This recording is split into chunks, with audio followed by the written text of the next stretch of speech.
And welcome back to World 2023. It is an all VCS showdown on the other side of the bracket.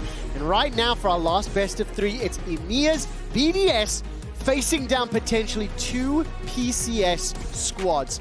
In the event that Team BDS win this best of three against Flying Oysters, they will then face off against PSG in a best of five tomorrow. And something that surprised me when I double-checked the numbers, in the 15 games that have been played between LEC as well as PCS, it is only 9-6 in favor of the LEC. The stakes are very, very high. Goldborg, when I come to you, immediate reactions and concerns, as well as where we're going to start our focus on this pre-match. Yeah, I'd like to address to the people that I think there are a lot of concerns going on with BDS right now. Obviously, coming into this tournament, we start out hot against NA, but we're also in this situation where we are an EO 4th seed, and with that comes a lot of struggles and curses. So I think the narrative is really against us. Okay, right. So after the narrative set up, let's focus in on BDS's bot lane struggles. Crownie, Ezreal did not look good. I think also when he swapped over to the Xayah, some early struggles as well. Raz, maybe come to you first on this one. Yeah, for this one, not picking up cleanse, so he was an early target of just a flash Maokai stun, and that's unfortunate because yes, we expected them to perform better in this game because the series prior was not good.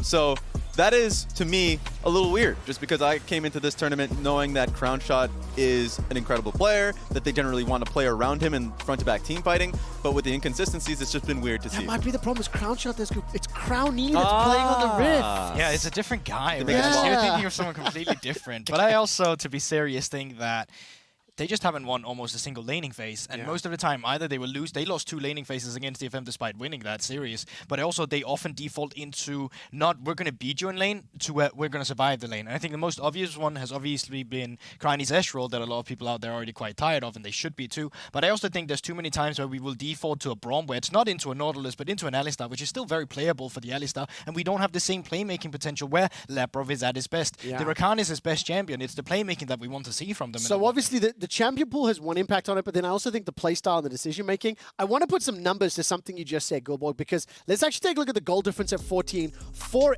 BDS as a team, their early game performance, and this is averaged out across all the games at Worlds. This does not include the series against Golden Guardians. That was the qualifier series. That's not the World Championship, but plus 1,500 for Adam. And then negatives across the board. Obviously, 100, 200. I'm not going to be the most critical there, but again, it is indicative, and it's kind of surprising versus the pre-tournament expectations. Yeah, it is. At least for Adam, he's been feasting on a lot of top laners. There's one that came to mind where in Game 1 versus Sparta. Also, the previous series, he kind of walked all over Oppamen. And so that's great to see that Adam is in form. And we are quite critical towards Crownie, but he's been actually doing pretty average. He's been doing well, decently. It's, for me, like the jungle and mid lane duo we'll talk about later on as the day goes on that have been inconsistent, but the bot lane is what we're focusing on because his matchup is Shunn. And Shunn has been showing out. Game 1 in the prior series, his Kalista was what won them that game. I'm scared. Yes. I'm scared. And you should be as well. But I think this is where you can actually have utilization of the Braum that I was a big critical of, because ShiauC also likes the hook champions, because the bot lane of CFO in general is the bot lane that will make plays. They will get ahead, and then they will move that gold lead into the team fights where they will pop off. And this is where I think you can start addressing the jungle and mid lane concerns as well, because Gemini and JimieN has been super impactful as well on the side of CFO.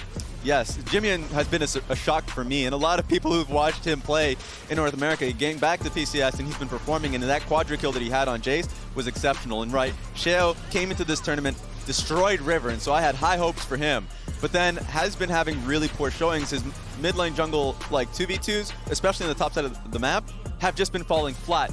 And it's weird because a lot of the times Adam's been getting advantages. They try to play towards him a little bit more, but they fall before they even get to him, and so he's been left on that island. So listen, is it fair to say Flying Oysters have demonstrated a much stronger early game than BDS from what we've seen thus far? I think it's even fair to say that CFO might be coming in as favorites in today's matchups, not just based on individual skill level, but also just in confidence shown. I think that it's not that there's bad players at all on BDS. I think it's the fact that they're playing scared. When I watch them play, they are a bit afraid to make the same plays that they committed with. And I was quite hopeful in the beginning, because I saw them play against Golden Guardians. I saw Sheo flash over a red buff wall level 1, out jungle River that way. They were so creative. They're finding different ways to win. win. And then as soon as they won that matchup, it was like, all right, but now it's play-in, so surely we can just breeze past it. They lost one game, and there was like, wait, we're kind of scared of losing to these play-in teams. At least that's how it seemed when I watched them play. And that's fair. I'm still going to be more of a BDS homer here because after the CFO series... You can get my t-shirt. I'll be waiting for it.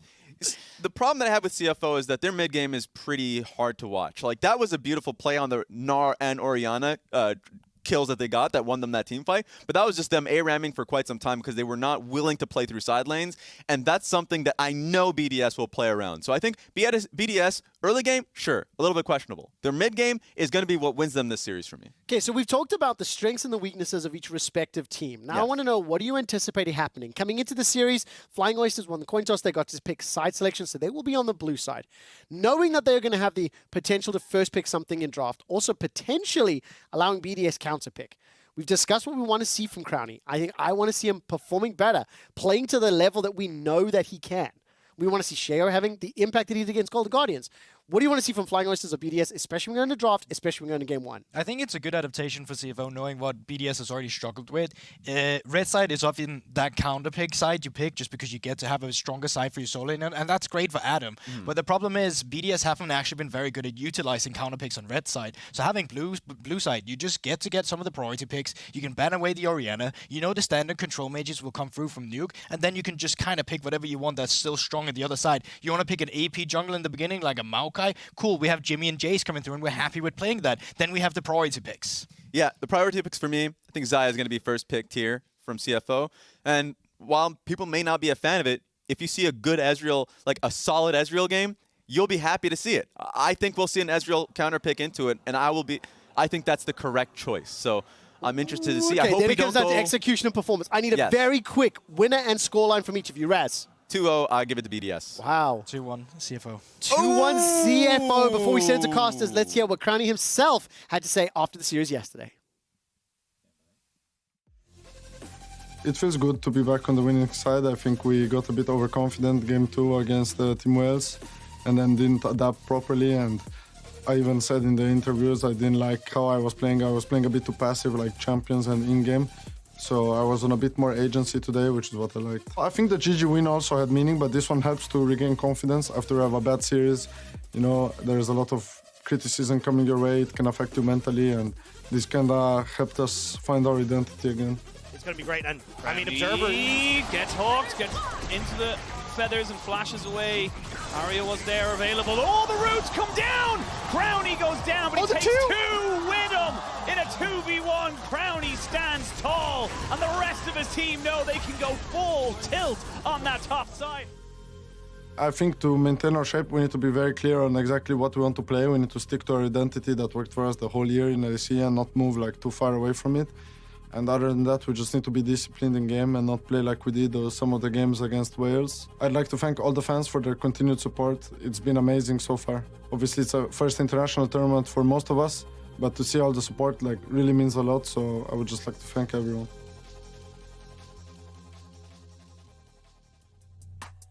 Hello, welcome to the Caster Desk. Here we are for what could be a soul-crushing series for EMEA fans. My eyes will light up with joy.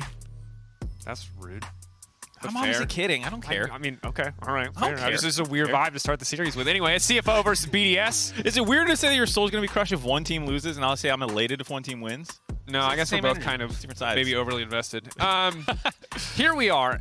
This is going to be a wild series. CFO have been looking pretty good, pretty solid, but you heard from the analyst says this is a tight one. This is a contested series. BDS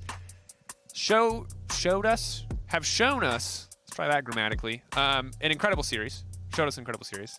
I'm struggling. Versus Golden Guardians. They looked like gods. That's where the gods meme started. They had one Darius game where Adam, specifically, and mostly Adam, looked like a god. Every game after that has looked shaky. We have seen that you can bounce back from a rough day one. We saw that just previously with Gam having their revenge against Loud.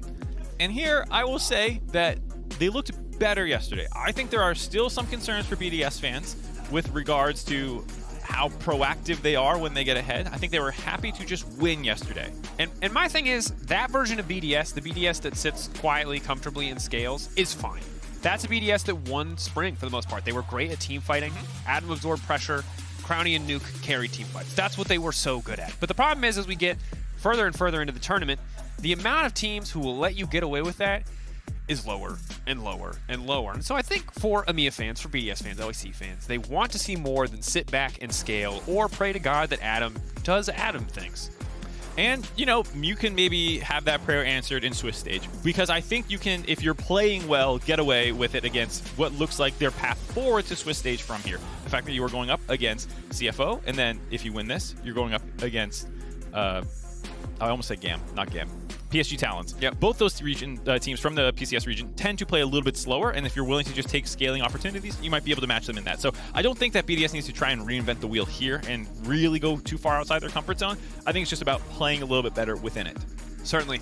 Well, already we have a great tool for vision control, team fighting. Maokai overall feels like a jack of all trades in terms of team contributions. Individually, obviously can be a pretty underwhelming champion, but just does so much in the game for the team. So Maokai will be the first pick in there, and no surprise, the analyst desk talked about it. Xayah early prio will be there too. Sheo. Lee Sin hover over here. Surely not. Just sitting there a little wide-eyed. Oh, there it is. That's a classic. That's what I thought. Very different flavor from our previous series, but makes sense. I think both these junglers often utility for their respective teams, and in the anticipation of a game going late, you want that beefy front line. But here's the Jayce coming through. Obviously, Jayce mid lane with the carry. In this case, we can expect a Xayah, I imagine. Was incredibly powerful on the vast majority of playoffs patch. It was the strongest composition by far. Jayce orchestrated on the mid lane with the Xayah in the LEC season finals, so not surprising to see it potentially prior here. I would be surprised not to see a Xayah. Yeah, we'll see if they want to go for it. The poke AP variant of this that made it giga busted is not quite as powerful and largely gone. But the Maokai and Jayce alone are able to combo together extremely well. The fact that you can land a sapling, which sets up a accelerated blast, is very powerful. And you can chunk people out extremely easy if they're squishy at all, and that's one of the combinations. When you factor in a Xayah poke as well, that's when it gets absolutely busted. And we'll see if Shunn ends up trying to build the more AP build or just stick with lethality or something else instead. Yep. But still, just the makings of a very strong, stable comp already from CFO, and using a lot of their most played champions. Most played for Gemini in summer, and JimieN's second most played in Jayce, assuming that is going there, not up to rest. And here we are. The nuke gonna respond with the Azir. You know, control mages personally are what I like to see him on. Obviously, he has a couple of different signature picks. He likes the Cassio, he likes the Syndra, but I really enjoy his control mage play. Orianna has been taken away, so Azir is the next in line. Is a very powerful champion. And this is one of my favorite champions in pro play as a control mage because it can make plays on one or two items. At a certain point, you should stop Shurima shuffling in. A lot of people miss that, but you should stop. Nah. I appreciate the ones who've never seen a shuffle they didn't like. There's not an angle that they won't take. That is generally speaking not the nuke one. He is not quite the most proactive Azir. And, you know, I think with the makings of their comp so far, they will need to be slightly aggressive if they are getting poked out. They do need to find their times to go in, because otherwise CFO might continue to opt into the range advantage that they currently have. The question now is, Rakan already banned away, so what's the support prio here for both sides? Nautilus would be the easy assumption to go alongside the Xayah. Rell is also up and available. I think it's also very questionable about whether you want to take it blind or not, because if CFO somehow end up with two more shorter, beefier carries coming in from the top and support position, maybe a Braum can look good, which is Labrov's one of his favorite champions, it seems like, with how much he plays it, and you could save your counter pick then for support. But then that doesn't always feel great to go support 5th, and then if you don't get that angle and you just lock in what you were expected to lock in anyways, it doesn't quite feel as good, and then you're taking last pick away from Adam, who can have game-winning performances, so ideally I would like to see that taken away and something a little bit more normal here. They've banned the R in Gods. Gourds. Less popular, but less popular. Not the champion that doesn't fit into the letter puzzle. The street merchants are having a great time with gourds. Okay, so what is the option going to be? So blind pick Alistar is the choice. Response here wouldn't be surprising to see the Rell. I think the matchup is less easy post rework because you used to be able to interrupt the snare with the E on demand on old Rell, but not entirely confident in that. So we'll just have to see how it unfolds in game. Either way, neither one of these matchups feels like it's, unless there's big positioning mistakes happening, going to be focused on the 2v2 and more about probably getting on the map, comboing with junglers, making plays happen. We'll see if they can do that here, and this is the part of the draft I'm most interested to see what Rest wants to take here. Blind into Adam, who has his unique counter picks. The Aatrox being hovered. Olaf angle, potentially? You tell me, you've been watching this guy all year. Not sure. I've actually been waiting. As much as people like the Gods acronym, I really like Adam's Aatrox. Yamato Cannon's been hyping up for a long time, and I would just like to see it once or twice, but let's just go through the... Okay, so there's Garen, there's Olaf, there's Darius, and Sett. Darius is banned. There it is! Okay, All right. there's the S! We got the S, baby! The question is he going to be putting it into Gods, or is he going to be putting it into Dogs? Going to have to find out. Yeah, we'll have to see. We have seen mostly Gods out of Adam. I will say, even the games where he's done some silly things, it is mostly in already losing scenarios or the team not playing well around him. I think he has had a very good Worlds thus far for himself. And here on another one of his signature champions, going to be making the game about him, comboing with Sejuani, having the ability to stack up the Sejuani passive very quickly if you come for a gank with your Q reset on your auto attacks, getting both those little jabs in there quickly. Can get some really nice CC, you bring a ton yourself. And yeah, set up with the ult, flanks with a showstopper. Sett does a lot to also disrupt any potential engages coming from Gemini or ShiauC. Obviously won't do a lot to interrupt the Maokai ultimate, but I think in general Sett is a champion that we've really only seen him a lot in pro play when he was, I think, objectively overpowered. Yes. But is a champion who still has a lot of unique utility that still puts him in the range of bruisers like Darius or Garen, but maybe with a bit more team fight priority at the cost of some of that individual 1v1, I can just push Q on your AD carry and they die. And a lot of the champions that Adam seems to be his best on are the ones where if you play the line correctly, it gets disgusting. Olaf, when he gets really low and he gets all those steroids stacked up, can make some crazy plays. Sett, kind of like that, where you have this massive Haymaker shield that can come through, convert that into a ton of damage if you time it right. Then you suddenly, if you're going the Gore Drinker build, can proc that to heal up a ton. There's some really disgusting things you can do, and especially if the enemy is not prepared for playing against Sett, which honestly, like you said, he was only briefly popular. And even then, you start to see him more in support in other positions than even top lane. Yeah, mid lane Sett, I think, even probably had a more of an impact on pro play than top lane Sett ever did, or support Sett. As we gear up into this game, reminder, elimination match. Winner will play against PSG Town in a best of 5. Winner of that will make it through to the Swiss stage. Swiss draw happening, I believe, at the end of the broadcast tomorrow, so we can see what all of those first round matchups look like. That's a very exciting draw.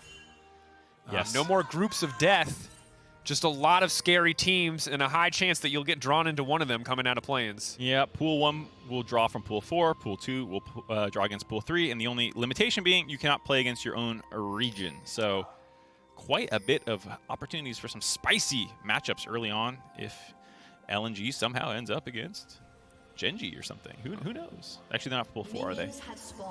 I'm going to be honest. No, it would be KT who's Pool 4, right? Yeah. I'm just saying Weibo's yeah Pool to 4 you for because I have not looked at the pools and was going to wait for I can just get you to say yes to anything then. Don't tell me that, man. I'm just going to lie to you. Be like, oh, yeah. Yeah. Pool 4, the... Yeah. You remember that part in Arcane where... Never mind. EDG's at the tournament, by the way. Yeah, definitely. ADG pool, what? 6? Separate pool? Yeah. Carpool? Kiddie pool. To the airport? That's where we'll Golden Guardians is waiting for them. Waiting for them. Gotta save money on taxes. Gotta be efficient. Keep them there for an extra week. Anyway. Back to reality here early on. A very familiar matchup for anyone in the summer split. A lot of this is pretty similar stuff to what we've been seeing. A lot of the newer champions getting banned out are not focused down here this time around. Yeah. So this is, I think, a very good test case game for both these teams who are happy to play slow and trust their late game decision making and scaling and setups. And if you lose that, you are forced to adapt. And you can already see Adam making a little flippy in the top side. Yeah. And obviously Aatrox early lanes is a champion exclusively when he has his Q up and available, which is a very long early cooldown. JimieN getting a nice trade there. Nuke trying to extend it just to get the better side of it on the back end of the trade. Nice little punt back from Labrov on the level 1. ShiauC and Shunn doing what they can to establish a lane advantage here. Level 1 Alistar, obviously pretty underwhelming when it comes to lane contributions. I love this. You can already see with the early wards that they drop with their traditional crazy BDS level 1s that they're very aggressive with. They tend to try and do things to set up plays. They know that right now, Sheo is camping this brush to see if Maokai crosses over into the top side of the jungle, trying to find him, and he's not doing it. So there's 2 potential dives. Looks like he's focused more on JimieN right here, but Gemini's making it in the bot side. Only level 1. Crownie just now going to get level 2. Cleansing out to safety, but he doesn't have a lot of feathers laid down. Maybe he can get the pullback. First blood coming in! Big fumble! What an aggressive play out of CFO, gets punished immediately. The teleport that was coming through, looks like Adam was not able to finish showing up there, got interrupted, But it didn't matter. No. They still got the kill. He's happy to still be topside. They might turn that into a dive, although now he's eating tower shots to get more W damage. Calculated. Five-head. Absolutely not a mistake. Rest, nice E to get out of the true damage from the Haymaker there, playing that little mini game. And I assume that for the Aatrox, this matchup is going to be tough, but especially in the early phases before you start getting the lower Q cooldowns, exceptionally long ability early on. Flash forward, Shattering Strike, Labrov. Put him back there. Still has the pull. His Crownie starts to walk up here. Gemini very low. Crownie has to be careful. Labrov, nice pulverize to interrupt the Rell. What is this? This lane matchup's kind of funny. Whoever goes first just doesn't get to engage. It's also very funny when a 200 HP Maokai is trying to walk through a Xayah.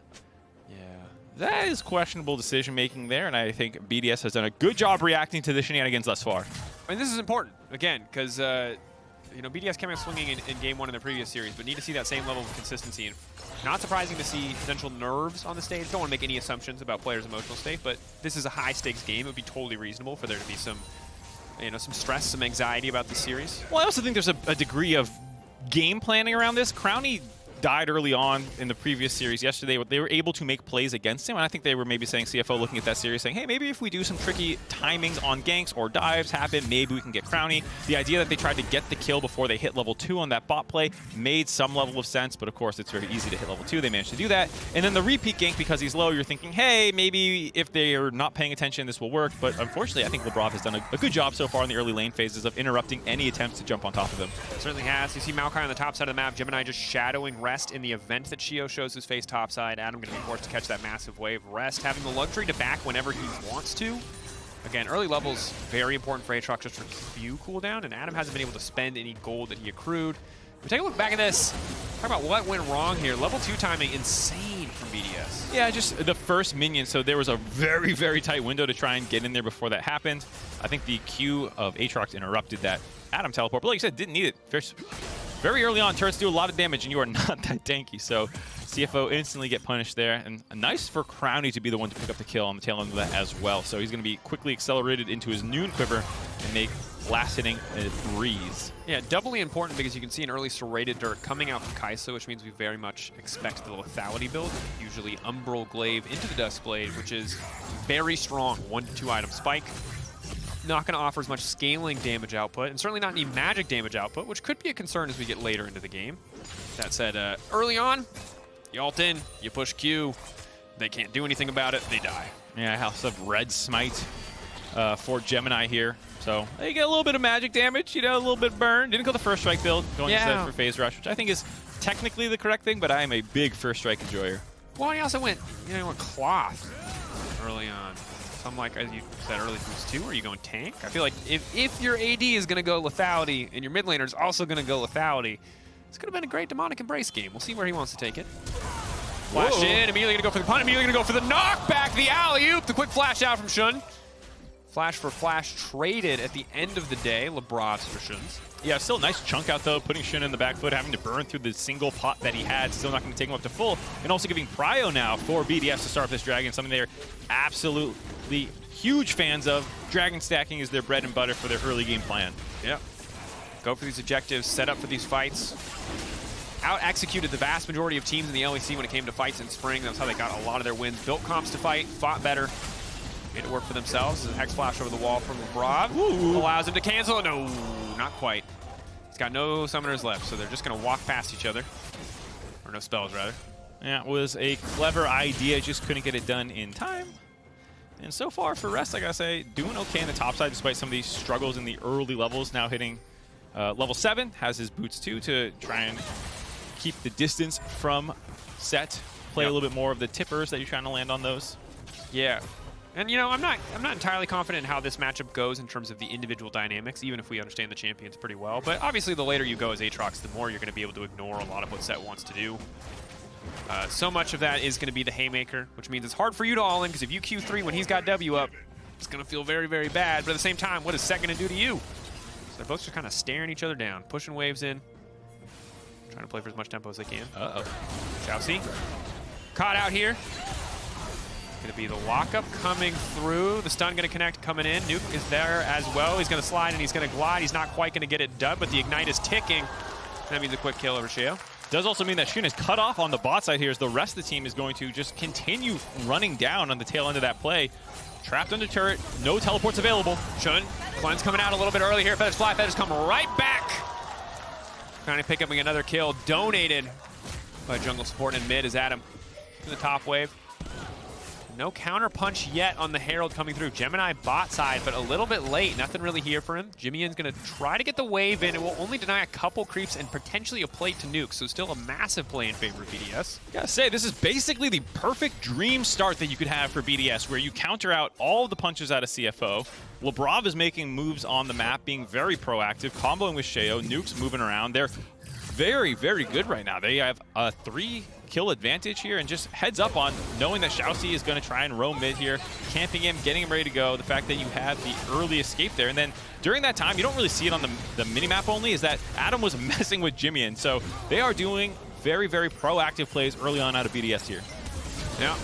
Again, clean dive, well executed, leveraging the tanky power that they have. Labrov's not even level 6 yet, and they're pulling these dives off, which is only going to get easier as we get later into the game, and as Xayah falls further and further behind.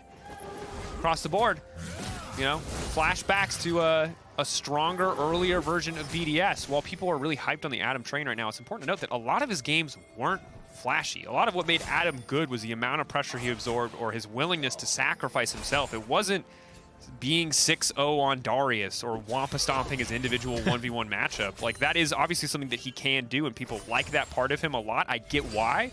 But this version of Adam that absorbs pressure, that disrupts enemy plans, that eats 3 bans in the ban phase and sets you up to pick what you want, is the version that we saw much more in LEC. Take a second here as Gemini drops his ultimate, but does not angle that very well. The rest of the team is able to skirt right out of there. All right, hold back is there. TP now coming in, or at least able to grab that TP. Adam going to lose a decent amount on the top side for showing up here, but stops the play in its tracks. Sheo already starting the Herald, however, so trying to convert this into something.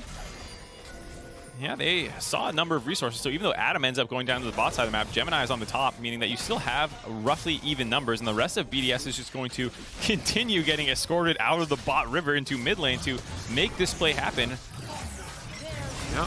Stun now coming in, just trying to zone him away, take the objective. Infernal Chains, dash, walk out. CFO are here, but it's way too late. Yeah, looks like they're going to be able to get away free. Oh, flashing in. Full commit here, push back on the shuffle, now trying to escape. JimieN able to grab that one. Good that they're able to get the kill back. Meanwhile, Adam grabbing plates on the bottom side in the mid lane.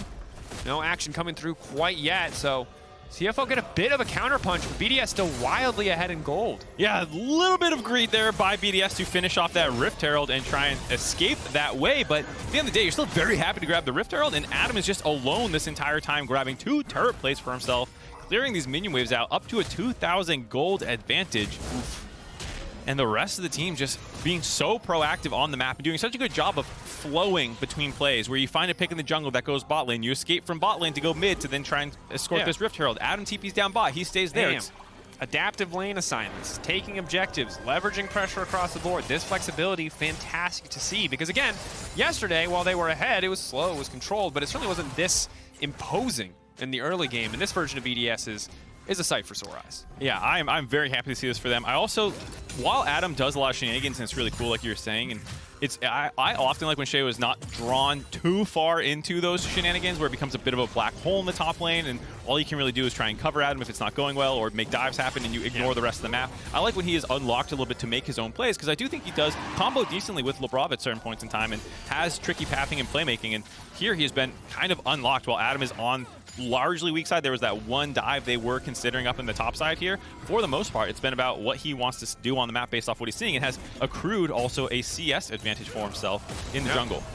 Grabbing these plates, being left alone a lot with these towers as CFO are trying to overload or respond to a play a little bit behind tempo. And this is kind of the cost when BDS are in a position to punish, is that, you know, you can come contest this play, but you're late to the map or you don't have prio in your lanes. It means giving up something else somewhere else on the map. For CFO, quarterly profits not looking great. Shareholders concerned. Not a great time to be chief financial officer. Solution? Cut. Layoffs. Layoffs. Stop giving gold to Gemini. Give more to Shunn. That is what we'll have to see if they can do in this game, and if not, in draft. maybe be a little, I don't know where we're going with this. I don't know where we're going either. I was going to say less greedy with your picks, but honestly, they're not that greedy. It's just about BDS. Yeah. Having better, like you said, reads on the play and tempo to then go from this Dragon take now immediately into a Rift Herald take. This is going to drop bot lane turret, funnel more gold into Crownie, who's already got 2 kills, super far ahead. First turret broken. He's just going to be able to start roaming around the map now and continue to farm up and become massive. 20 CS advantage as well. Trying to go for a bit of a play there on the bottom side. And Gemini so often shadowing these plays, not trying to make a counterpunch elsewhere on the map, means that CFO are just perpetually responding. Perpetually playing catch-up. Rest with a small level advantage on the top side of the map. No Gore Drinker yet. That'll help the matchup a lot in terms of just lane sustain. Adam is going to get pulled back here. Nice timing, though, on the Haymaker as well as the pullback. Yeah. Thus far, though, just surviving and, you know, with the turret plates that he's gotten for himself, actually up around 700 gold. So even though the farm looks equal and there's an assist for Rest, Adam is ahead of the matchup currently, looking quite good for himself. And I gotta say, one of the other strengths of Adam is his ability to find unique angles in teamfights, which is something that becomes paramount on Sett. When you find unique ways to dunk teammates into each other or to pull them into the rest of your team, following up with big the clapbacks, pulling everyone in for stuns. That is one of the things that really defines Sett in the mid to late game, as much as we're talking about the early game laning phase. And we'll have to see if he's able to do that. No. MasterCard lane economy snapshot very clearly in favor of BDS. That's going on Crownie's mom's fridge. That's a good snapshot right there. She's gonna like that snapshot. Yeah, that's good. Print that one out. Print that one out. That's a great report. That's an A+. Thank you, MasterCard. I think the good news if you're CFO right now is while this has been difficult, Xayah, ton of lethality, Q evolve, gonna be feeling good coming into the next fights. If you can find these isolated targets, if you can pick someone up. The grouped up fights are still tough. JimieN in mid lane is doing well. Some of his gold lead a little bit artificially inflated because of first strike, but still finding a small advantage here. Once he gets 2 items, he's going to start to hit. Not like a truck quite yet, as there are a lot of beefy frontliners, but definitely going to start hitting hard. Yeah, I think it's a decent game for him. Has farmed well, has largely stayed mid on Jayce and CS while all the plays were kind of happening around him. And I think this is the question now for CFO. We've talked a lot about from the BDS perspective. For CFO, you're not terribly concerned about getting super outscaled. I mean, obviously a 3K gold deficit is a problem, and the pace of play is not the problem, but it's the lack of options. I haven't really seen what their plan is, how they're going to approach this game. It's largely been, we tried this one bot dive, that got countered out, and since then we've done nothing. And I don't know what they want to do from here. When is, in their opinion, the time to contest? They are now all on their first item. Both teams are. And so with Herald up in 40 seconds, is this when you want to go? Is it 3rd Dragon? We're not quite sure yet. We're going to have to see what they do. Yeah. CFO are getting dragged around the map by BDS right now. They're just ready to respond. They're just hoping that BDS overextend right now, and it's putting them in a tricky position. And I think their composition, while the scaling is solid and there will be opportunities to fight back, one of the struggles of the Maokai as opposed to Sejuani, while Maokai provides, in many cases, just way, way more utility, his ult is a terrible engage option when you're behind. It is so much better when people have to fight into you, when you can get objective set up first, when you have any kind of lead and you compare it with any other kind of engage. But Gemini, already behind the plays in many situations, for now just trying to hold on to this blue buff. BDS take total control of the top side of the map, and why are they doing that, you might ask? Well, surprise, surprise, once again an objective has spawned, and that is their cue to group up. But once again, I think BDS is in a slightly superior position. Adam is already shutting out bot side, already has the teleport available, so while CFO is technically more grouped, they're now just buying space, starting to set up for the Rift Herald. BDS is slowly conceding this, but making them work for it. This pulls Rest down to the bot side to catch that wave. Adam's already moving up. They're just doing such a good job of kind of moving around the map as a whole unit. Classic turn-based League of Legends. You know, both sides fighting for mid-prio. Once their waves are pushed, moving into clear vision. The difference is Adam gets bot push first, and as a result is able to move up first. If they want to contest this, it'll cost the Aatrox TP, but CFO aren't even going to risk that. Nope. They'll just concede second Herald, which means mid lane is very likely going to die soon, which is where the game starts to get hard. It's going to be hard to play the game slower once mid lane is down, once that space is opened up on the map. I have an awful pun I'm trying to workshop in my head right now about a concession stand. But like giving things away, but then I realized you pay for things at a concession stand. You do. It's kind of weird. English is weird. Yeah, I don't think it makes... I thought for a second my brain wasn't working. I'm like, I don't think this language makes sense. No, yeah. English isn't terrible. I'm like, they're recalling, they're going to the concession stand to give them, but then They're BDS isn't paying. conceding a lot of things. And BDS is not paying. Imagine he said something really clever that involved some play on the word. It's Mad Libs casting. You at home fill in the blanks of the clever thing I said. Write your own hype call. I'll just be silent during the next fight. Find your favorite hype call and just play it over the rest of this game. BDS are adjectiving towards Dragon. They're setting up the noun. I feel like we're also dating ourselves because like there's going to be some generation of people who have not ever experienced a Mad Lib and have no idea what we're talking about right now. No. All right, there's the Maokai ult. It's slow, it's steady. It has engaged the fight, but they don't want to follow up because BDS did not step into it. And this is the tricky part of this game. And it goes Sheo fishing, trying to find the jungler. Immediately they're just going to burn down the Maokai. Bam! Down goes one. BDS now looking to follow up. CFO, can they look to turn this? Ulti already down. Rest in the midst of the team. Unstoppable now. Adam throwing him back into the rest of the team. The leap in from ShiauC. Shunn on the backside just now getting in. He's at least going to be able to take out Labrov. That is one. CFO firing back. But they just don't have enough in the tank. They lose their jungler before the fight even starts. So they can only get one in return. Support. Traded for support, jungler, mid lane, dragon, and now tier 1 tower. It is a terrible trade deal. Now BDS come out way ahead this time around. Nice play out of them after seeing the Maokai ultimate timeout. It was as the Baron was dropping, it was already too late to try and use the Maokai ultimate as a means to charge forward. That is one of the offensive use cases. It kind of buys you this space if you drop it and run forward. The Dragon's gone. Once that time's out, Sheo finds his angle to land this ultimate. Here you'll see it down, just this pullback kind of burst damage from Crownie having so many feathers on the ground combined with the smite and everything means that there's no time for CFO to contest. And then they feel bad for grouping up and giving away third dragon, so they're not quite sure if they want to fight this, use, kind of hover in the river for Prio to get the push mid, but that means that Shunn's not here. Huge play out of Sheo to instantly blow him up. JimieN also panic flashing away, not sure if that was going to hit him or not. And this gives the rest of BDS the chance to charge forward. I appreciate ShiauC going in here and trying to save Rest's life. It also does set up Shunn for finding that kill, but I am not sure what JimieN saw there. Trying to find that kill. Fast recall timer. Get back to base faster, true. Flash out from Gemini. Adam finds the pullback here. Not that we have struggled to find reasons to praise BDS this game, but again, credit to them. The second Shunn walked into mid lane, they pulled the trigger on the engage. The second the Kai'Sa walked away for even a moment, that was the time they chose to go forward, and that is the kind of stuff that can define team fights. Spotting that moment of weakness where the AD carry is trying to push out mid. Labrov, though, could be in trouble here. Needs to hit one more to secure the pullback. He does! Q2, Q1, and Q3 all connecting. Labrov making it out of the wall. Crownie could now be in trouble. Shunn has used the ultimate already. Retreat coming through. TP coming in from Adam. Double TP. Adam looking for the setup. Ulti available. They have to be careful about grouping up too much here. Poke's already coming in. Keeping this play going, not a bad idea. Flash out from Sheo, CFO. How much more can they get out of this? Oh, this is one of those frustrating plays where you've done so much work so correctly, but do not get any gold for it. You've got a ton of summoners out. That's double teleport and multiple flashes burn, as well as the ultimate out of Labrov. So well played by CFO, but doesn't actually get them anything to really help get back in the game. And most of this is a pressure relief, unless you can really use your teleport advantage now to find a setup to then actually convert into gold. Really liked the attempt there. Rest in particular letting multiple big chains and Qs to set up the rest of the team, but just not able to lock anyone down long enough for the kill. I'm thankful every day that they didn't name all 3 Aatrox Qs something different.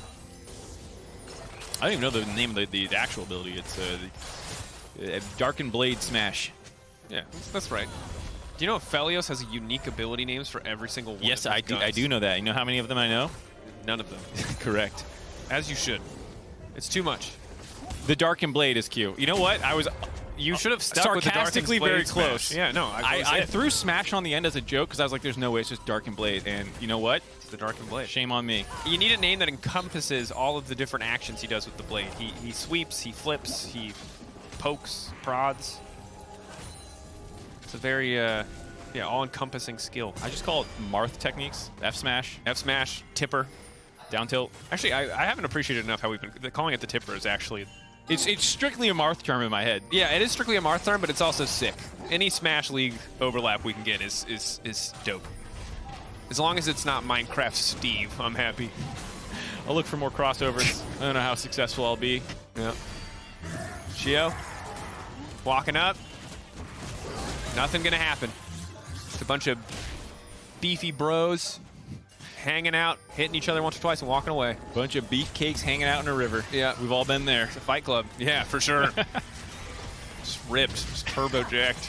That's me, man. That's me. For sure. Did not spend 36 hours straight into bed. Yep, playing Baldur's Gate. Couldn't be me. Nope. We've touched grass. Adam now touching Rest. Rest needs to back up.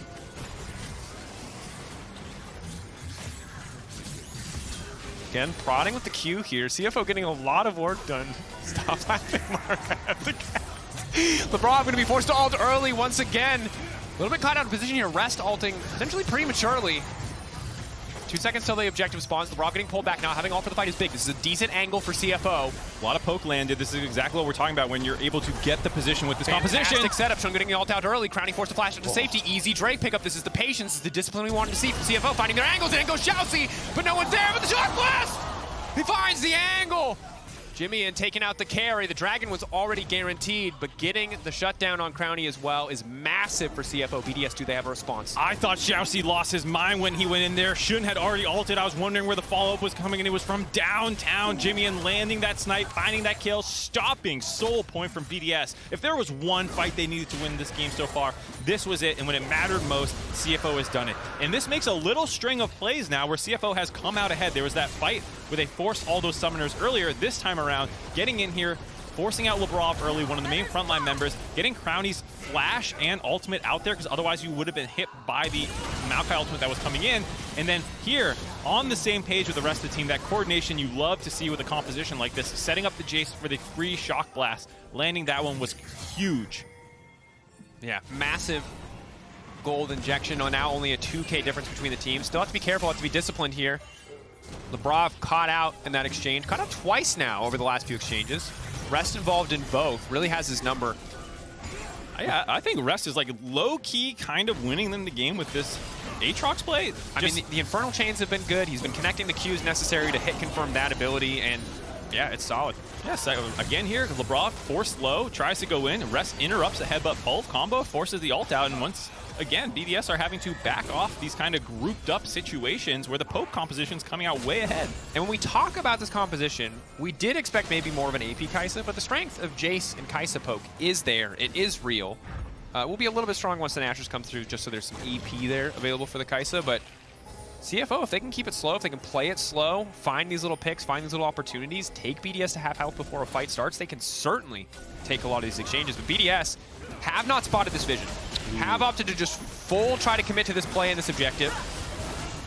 Some nice poke again from JimieN landing, already putting Crownie at half health and just breaking this play up with a single shock blast.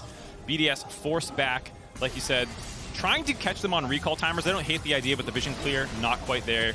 One more in the pit that was not spotted out. And now this once again gives CFO the inside track. Nuke, pushback coming through. Nuke still caught on the edge of it. Flat forward coming from Gemini. Gemini in no man's land right now, but instantly the rest of the team collapses.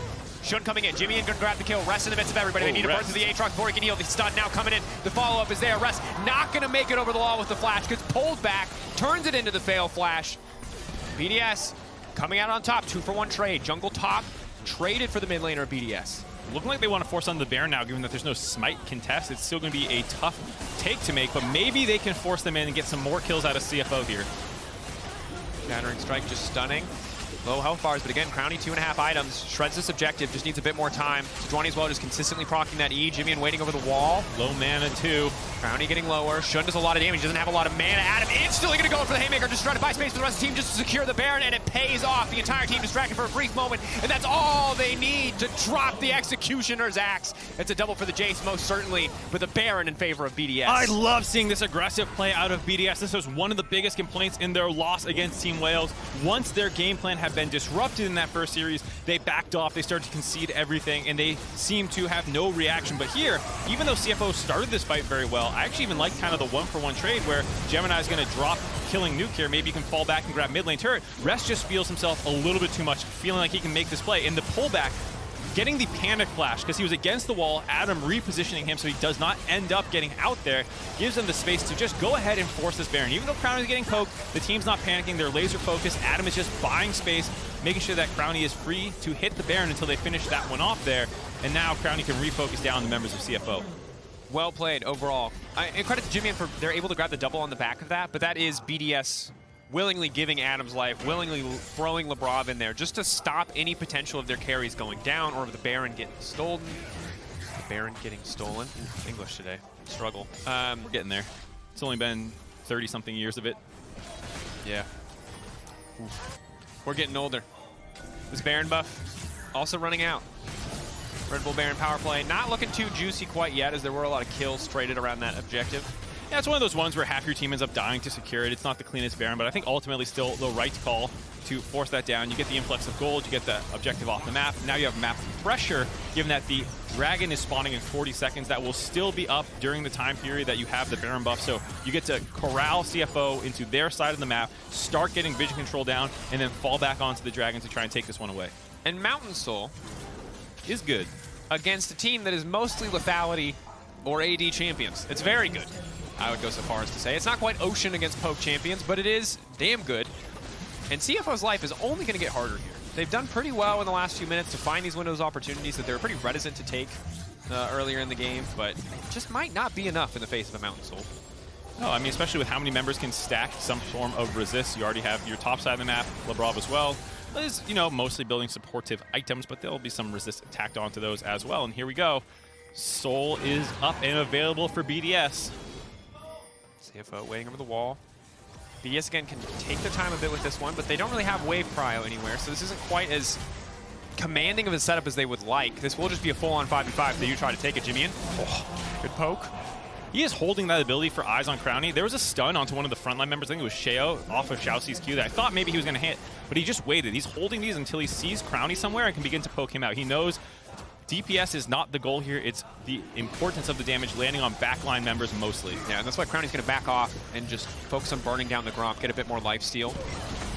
Going in on the engage, just trying to force Adam right into the back line, looking for the pullback, looking for the haymaker. Massive damage onto Shunn, has zoned him out completely from the fight. The Mountain Soul comes through. JimieN on the back line. What can he get done? Shock Blast comes down, feathers have flown, they're going in onto Crownie. Crownie gonna try to pull the feathers back, but he just gets one shot. Shunn is still standing, JimieN is still standing. Can the carries of CFO make it happen? Nuke is cut down. CFO find a way to take the fight. Labrov taken out. Gemini on the back of Sheo. Sheo the only one to get away. The soul in favor of BDS, but the fight for CFO. It started a little slow, but this game is turning into a banger. Adam gives his life up to buy space to grab the soul, but JimieN was untouched on the backside. They're able to wipe that fight and now grab a ton of objective bounties that have spawned and slingshot themselves actually ahead in gold. So one team has the the Mountain Soul here. Gonna take another look at it as you see them understand the objective here. Grab, dunk, focus Adam down, make them all worried about him so we can grab this objective. But during this time period, they are just melting him down. Now it's a 4v5. And the question is, how do we get out of here? Crownie a little bit panicked with that ultimate a little bit early. That Q was not gonna land from JimieN, and that allows Gemini to find his target, finish him down. They've done such a good job of finding the backline members first. Nuke was the next to fall, and then they just continue chasing through from there. Yeah. And you can see there, the Acathian Reigns, the Xayah Q empowered, doing a ton of work. Able to catch out Nuke there on the side of the fight. Xayah 1 auto, 4.2k damage. We talk about this build falling off compared to other versions of Xayah, and it's certainly true when it comes to shredding tanks. But for Nuke, who has no armor at this stage of the game, outside of what little bonuses are provided, you know, by the shield of the Mountain Soul, you know, it's going to struggle, as is Crownie in some of these fights. Whew. Win probability, of course, powered by AWS here. It's had similar ups and downs to us casting this series, I think it's safe to say. Is it entirely BDS winning the game? Is it CFO coming back? At this point in the game, I'm not entirely sure. I think it's all execution. As strong as the Mountain Soul is, CFO have fought tooth and nail to bring themselves back into this game. Yeah, this is such a hard game to predict because if CFO can land their poke, they're starting these fights at half health. You talked about the burst potential from this lethality Xayah. She finds a good target, gets on top of them. You know, are they assassins or are they poke? They're kind of both right now, and that's what makes it hard to say exactly how this is going to go. I think CFO has done largely pretty good in the team fights recently, which makes me a little scared for BDS, but the scaling is so good for BDS. And now with the shield, you think as long as they are able to find clean engages, they should be in the position to win this one. It's true. And again, when you have wave pride, when you push in these waves, when you could back off and head straight to the objective, the poke isn't quite as scary. Certainly, if CFO are able to get priority, their poke is going to make sieging so easy. So BDS have to be careful about risking anything around the Baron. Using this opportunity to send Crownie top, presumably to maybe just get a bit more gold, or maybe he's just trying to spot the flank. I think it was maybe grabbing the red buff as well that just might have got taken. Either way, they're leaving Adam in the top side to mostly do the pushing, grouping as 4 mid, and I feel like we're going to have a lot of poke battles going on here. Adam with a flank. CFO has to be careful. Walking into this pinch is always a bit of a difficult proposition. Rest now going to be forced to escape. Gemini using the ult to disengage. CFO, will they take this opportunity to go back in? Good play by BDS. Seeing a potential weakness, stepping forward, getting some cooldowns out of CFO.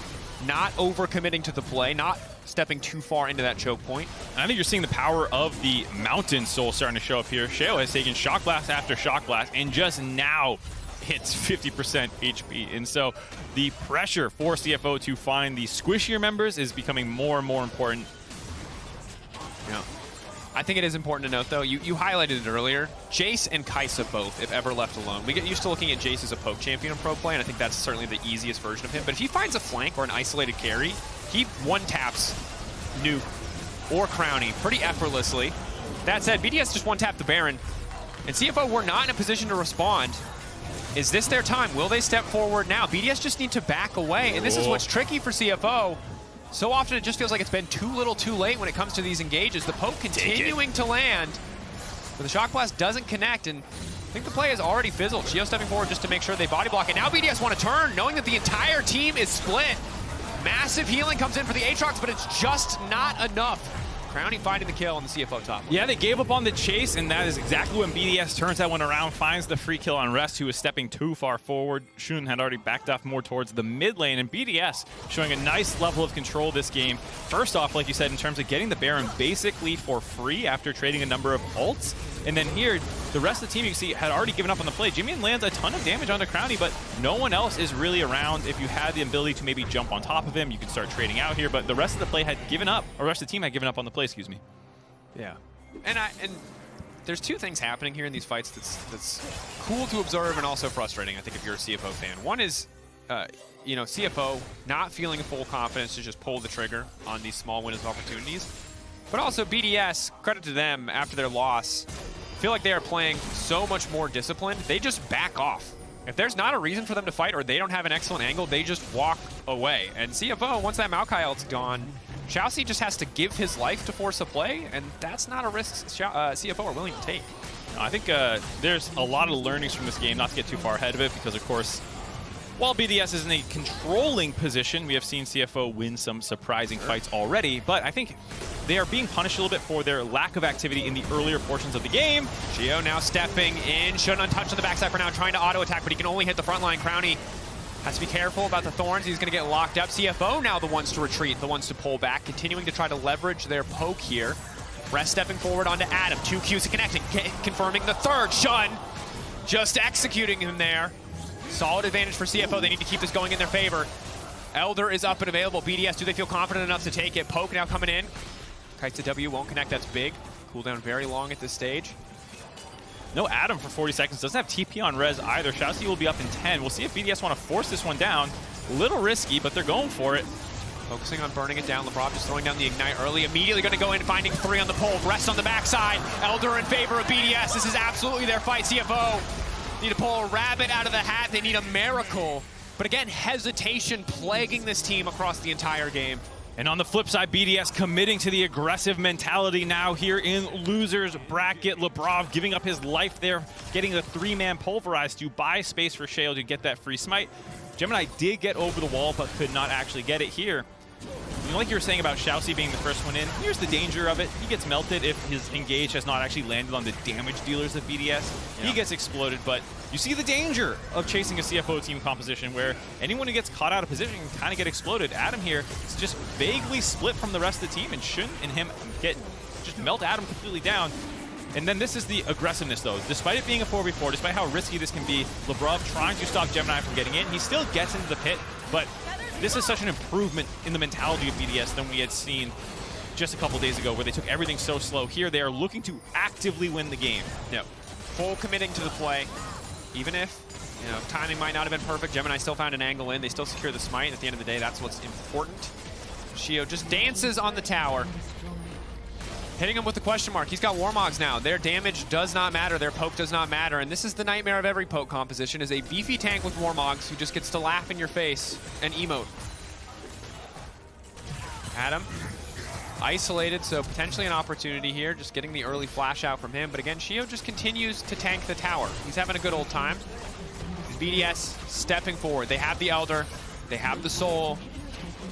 Fight is very heavily in their favor. CFO, again, will need to look for a miracle at this stage of the game. 44 seconds left till Elder falls away. That might be a window of opportunity to force the fight, but Gemini ulting with no backup whatsoever, just maybe hoping to delay the push a bit longer. 30 seconds left on Elder. Yeah, even this damage poked onto Crownie is not sticking any longer. The lifesteal keeping him easily topped up. Focusing the objective, focusing the tower. The pull-in from ShiauC is big. Instantly one member isolated. Shunn managed to find the angle on the backside. That's the GA burn. Crownie's gonna get absolutely one tap by this Jayce. Easy pickings. CFO, in the blink of an eye, they see their opportunity. They pull the trigger. Hesitation gone. When it is do or die, they have found a way. They have showed up. It is Nuke versus the world. Nuke manages to get one. Elder Dragon. Oh, not the burn! Shunn! Oh! As the buff fades away, the tower will still do its work. JimieN on the top side. Can they make this happen? Have they stolen a victory from the jaws of defeat? We will have to see. Do they have the time? I think they do. I don't know if they do. They have 30 seconds. JimieN melts turrets with the empowered W. If Rest or Shunn had stayed alive, I think this was game, but Nuke might have saved it. There's 10 seconds on Labrov, who will absolutely have to run in, try and delay this from being any worse. We'll see if they back off after the inhibitor. There's no way they can do this. What the hell did we just watch? That's the power of this composition, that single moment. Crownie mispositioned for a second. Watch this frickin' Xayah damage. He was feeling what I was feeling. I'm safe, I'm good, but with the plasma stacks on him, that is when they find the angle, instantly popped with the penetration build, and his spawn is just being camped. They instantly blow him up. Gemini with a nice timed Q to make sure you couldn't do anything. And then here, the Savior, Nuke, Rest, chasing forward, wanting to get this reset here, this flash out, getting some damage down to finish him off, and then the turret getting Shunn. If either one of those two guys lived, I think they meet up with JimieN in the bot side of the map, and they probably try and end the game. Game of inches now. Credit to CFO. Again, I think they're going to look back to this game and know that they could have done so many things better, but it's a tall task. Can they bring it back? Another Baron for BDS, essentially secured. Not really an angle here, but will be an angle to force the fight. JimieN continuing to poke on the backside. Labrov already ulting. Sheo isolating one, but not a priority target. Shunn just hoping to find an angle onto these carries. Labrov steps up again, but it might cost him his life. The ulti's going to fade away. Can they punish? Flashing out to safety. BDS got what they came for, though. The Baron, they can just back away. The nice thing about BDS is they've done so much work through the early portions of the game. They're reaping the rewards here, able to get there early. They have so much map pressure from these inhibitors being down. They have so much extra stats available from the dragons that they've taken. And despite how close Labrov got, the fact that he lost his flash there, they no longer really need a flash Alistar combo to set up and win the game. Hopefully they can just go down bot lane now with these super creeps and the Baron buff on, sit on this, get the third inhibitor, and then force CFO to once again try and find a miracle play onto the back line. And this, again, I've said it too many times this game about the victory lap. BDS are heavily favored. In theory, all you need to do is break open that inhibitor. Oh, they've won the game, Dracos. Don't worry. I'm not caster cursing them. No, this is all just, but the singing is done. I know. When the Chonky lady sings, we'll get there. But I'm nervous for BDS. CFO, can they find the angle? Can they bring it back? It would be one of the most miraculous turnarounds we've seen in play-ins. Require near flawless execution. Another opportunity for redemption if they can try and turn and take this game. But for now, BDS barreling into their base. Ulti going wide from Sheo. Nuke is hurting so much, able to force Rest back just with a couple autos and Qs from his Sand soldiers. Rest goes back to the fountain, heals back up. That buys the space for the third inhibitor to drop. BDS now, nothing really else to fall back for. You could go for the Elder Dragon, but that's just going to give space for them to clear these minions out. I like the idea of just syncing your waves, getting 3 Baron buffed up, super creep waves pushed in at the same time.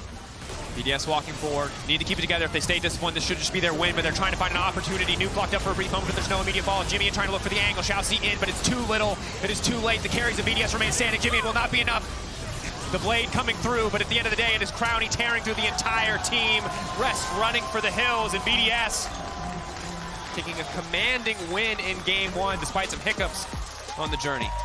CFO made them work for it, but BDS was able to close this one out off of superior objective play, securing all the Barons, almost all the Dragons, not losing that smite. Sheo coming up clutch there to get that Elder Dragon. And despite one little misstep in the base by Crownie, giving a momentary opportunity for life there, for the most part, BDS did control the majority of that game. Yeah. And credit to CFO for finding a couple of the opportunities that they did, but I think now that they didn't win the game, you have to kind of bring in the magnifying lens and talk about why did so many of those windows of opportunity that people might have seen go wrong? Was it something that BDS did well to deny it to you? Was it something in your comp that was lacking? Or was it individual players? Was it the confidence wasn't there to pull the trigger, to jump in on these small windows of opportunity? Because you saw the single fight in mid lane. When it went well, it went really well. But that was about the only fight that they found in that game that was convincing. Yeah, I mean, this was a really hard-fought game from CFO. I wonder if they did more in the early game, if that early dive had gone right, maybe you can have a better angle here, because they were going toe-to-toe in the team fights. As well as BDS was playing, I think CFO's team fighting was up to match it, and it's about more who gets the early advantages so that they can have more breathing room in close team fights. Yeah. Not a lot of breathing room for CFO. We'll see if they can breathe new life into this series in Game 2. For now, we're going to send it back over to Trevor at the desk. Ooh, my Trevor that I'm worried word. about. I have been aged a decade in that game. I mean, look, we don't even know. Cameron doesn't even know where we are. BDS started so well. Oh, they did. And it looked so convincing. Yep. And then it got so bad. And then it looked so great. I mean, okay, hold on. Let's just start with the fact that BDS almost threw this entire game inside Flying Oyster's base. Gulborg, I'm going to come to you. Catch your breath. Try to fix your hair, my man. What on earth happens? Well, we got just introduced to a lot of lethality. I don't even know if this was the correct build for the Xayah. I really don't think it was, but just getting isolated on Crownie, who's stepping forward, you see why he can be good against squishies. Only problem is, of course, there's not a lot of squishies outside of just the carries there, and the desk was highlighting it. I mean, Nuke really saving them here. It's debatable how many of them would actually have been able to make it to the base and end the game from here on out. But the fact that it still stalled it out, and the fact that that fight was still as close as it was. Thank you, I can fix my hand now. That'd be very nice. Because my we Lord. almost pulled it out. I mean, Rez, you were screaming just as loud as we were in terms of BDS and how they played throughout the game. Let's talk a little bit about the fact that they got that Elder Dragon. There was a few dragons that went awry. Obviously, for everyone watching at home, we're going to start some of the most exciting moments. We'll go earlier in the game. Break down this Elder fight for me as well. Yeah, this one was tough because it started with an invade. They had a good angle, to be fair, right? They were able to get the pick on ShiauC, but they lingered too long. And this is the benefit of a poke comp. If you're sticking in the enemy jungle for a little bit longer than you should, indecisive, then that's multiple Xayah Ws. The Jayce EQ, and by the way, that's double Q because you have the lethality and CDR to be able to spit out a lot. Yeah, and you know, Adam had already used the Haymaker there, so he didn't have that as a backup. I think really good decisive shot calling here from BDS. Yes. Starting that Elder Drake before they can group on the side of CFO. Feathers are stacked. Labrov is doing a good job at flashing in to make sure that Gemini can't just get into the pit immediately. And then with the Feathers and the Smite combined, they're able to take the Elder Drake.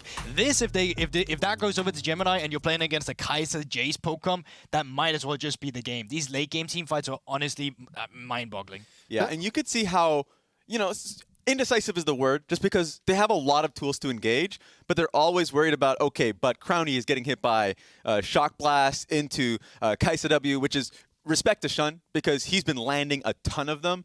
And so they realize very quickly, you know, Alistar needs to be able to be in between, so he's getting chunked a lot. Right place at the right time. There's a few moments where he wasn't, but for the most part. Just quite thankful you got that Mountain Drake as well with the Soul. Like, that did so much against that composition. So a bit of a luck with the Drake roll too there, but something that they probably heavily... Importantly as well, regardless of what Elemental Drake it was, the first two dragons were secured by 18 minutes by BDS, right? We'll get to the early game in a moment. Let's take a look at that final team fight as well as the post-game breakdown, so you can really get a sense of just how up and down this was. But once you got double supers pouring thing and Baron minions, you do feel like this fight is very difficult to mess up. Yes, very calm, which a lot of teams do mess up in the tournament. So they had 3 stacking waves with Baron buff minions. They recognize they need to play it front to back because the minions will do the work for them. So I actually really enjoyed this one. They actually left the cannon minion in mid lane for a little while longer because they realized that both side lane minions would crash at the same time. So that was a big thumbs up for me. Yeah, I mean, that play right there with 3 inhibs down, Baron up minions, that's the play that you can't screw off whatsoever. But you can see why the game got a bit close in this post-game breakdown, because it was absolutely BDS just running away with it. And with their comp, you also feel like they should not be able to lose it. But then slowly but surely, they started losing grasp on the game, and then they fought their way back into it. And the thing is, I want to highlight, you know, Draco's ended the call by saying it was a commanding win, and I think this game was defined by BDS. I feel that they were in control, they were in command. The mistakes that happened, I feel, are attributed to BDS. And when you look at how the early game started, they outplayed the tower dive. Yes. They set a proactive kills onto ShiauC as well as invading the jungle. They got 3 dragons by 18 minutes. That is the strongest early game we've seen out of BDS thus far at Worlds. Yeah, the first dive should never be a thing in a level 2 Alistar. It absolutely makes not. no sense to me. But this was great from BDS, recognizing that was a great timing by ShiauC to look for visions, and they were able to pick him off, look for a bot lane dive. This is how Crownie got set up early, and that's a little bit of great prep and planning from the team prior to the game, and also just great execution within it. And also, please do take a look at this table. If you look at the highlighted images, the brighter ones, that was the goal difference in game 1. Look at the difference how Sheo, Crownie, Labrov, all positive. The previous average goal difference is these sort of like more opaque options from previously we showed earlier in the day. It's one game, it's not exactly 100% fair, but importantly, it's showing that the team has improved from the challenges they had before. No, I think it's very important as well when you take into context that Shunn and ShiauC had statistically been one of the best bot lane in the early game as well, and that didn't show this time around. I think this was probably the most important matchup in the bot lane where Crownie and Labrov stepped up, and I'm hoping we see more of it, because this time around, they had playmaking, they had a champion that's actually S tier, and they ran away with it for themselves. Just found out Flying Oyster have selected blue side. Now, let's take a breath, we step away. I think that BDS, again, were in control majority of the game. I do think some of the mistakes you contribute to them, I think as well, lucky with the Mountain Drake. I think a little bit lucky that it was the penetration build coming from Kai'Sa, so a little bit blocked up by their front line. What happens in game 2? Because that was still very close, and BDS, and multiple times, could have lost their thing. Final thoughts here as we go. Personally, I thought you could see from 20 minutes onwards the value of JimieN on the Jayce and the composition working out. That was a beautiful poke comp. They made really weird mistakes in the early game that put them in that position. I think you run a comp like this if you get the chance again. Don't change too much and just have a better early game. Exactly. GB? No, I completely align. There we go. That does it for us. We're going to head to a break. When we come back, it's game 2. If BDS win, they advance to that qualification series, or we go to game 3. Somebody's throwing a pen. We'll see you on the other side of the break. Do not throw your notepad. Why are you throwing your notepad? Why are we throwing notepad? Trapped in the turret. No teleports available. Shunn, cleanse coming out a little bit early here. Feathers fly. Feathers come right back. Yeah. If you see it, go. Go, nice. Crownie getting lower. Shunn does a lot of damage, doesn't have a lot of mana. Adam instantly going to go for the haymaker, just trying to find space for the rest of the team just to secure the Baron, and it pays off. The entire team distracted for a brief moment, and that's all they need. They're fighting jungle now, okay? They're fighting jungle. Fighting jungle. Look, go ahead. Kill it. She's dead. Fight.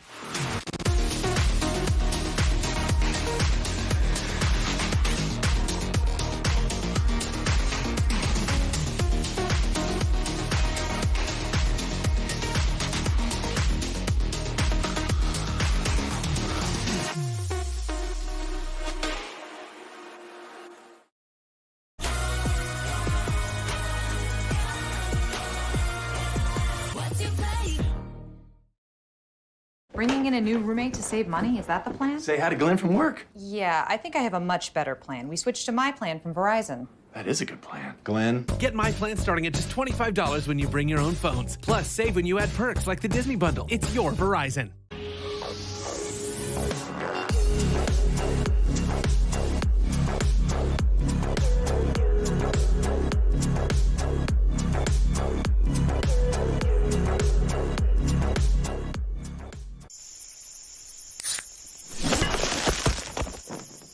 Red Bull gives you wings.